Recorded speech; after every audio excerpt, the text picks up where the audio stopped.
SIR और election commission को vote बढ़ाने के लिए काम करना चाहिए कि वोट बढ़ें। और मैंने जैसा कहा और फिर कहता हूं कि यूपी में 3 करोड़ से ज़्यादा वोट कटने जा रहे हैं। अगर आप सोचें 3 करोड़ वोट अगर कट जाएंगे और बीजेपी इलेक्शन कमीशन मिलकर के ये साजिश कर रहे हैं कि जहां जहां बीजेपी हारी है वहां पर वोट ज़्यादा काट दें, तो ये तो साजिश है। लोकतंत्र में, डेमोक्रेसी में साजिश है। और ये एसआईआर नहीं है, एसआईआर के बहाने एनआरसी है।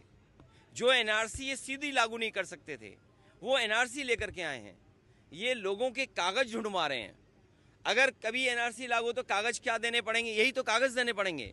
और फिर आप लोग तो एक उस शहर के जो टेक्नोलॉजी को समझते हैं, आधार को आधार ही नहीं मान रहे हैं। ये सबसे बड़ा दुर्भाग्य है कि आधार में हमारे रेटिना की इमेजेस हैं, हमारे फिंगरप्रिंट्स हैं, हमारा पूरा डिटेल उसके अंदर है। हम आधार को आधार ही नहीं मान रहे हैं और एसआईआर करा रहे हैं, जिससे लोग परेशान हैं। इन्होंने नोटबंदी में परेशान किया, जीएसटी से उद्योगपतियों को परेशान किया, कोविड में परेशान किया और अब एसआईआर से परेशान कर रहे हैं। क्या सोच सकते हैं आप यूपी में 3 करोड़ से ज़्यादा वोट कट जाए? तो ये कैसी डेमोक्रेसी है?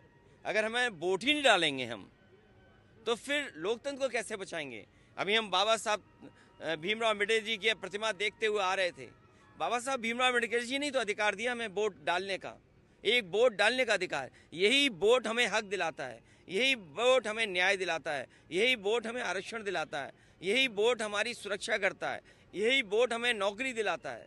यही वोट है जिससे हम अपना गुस्सा सरकार के खिलाफ निकाल सकते हैं। ये वोट ही काट दे रहे हैं।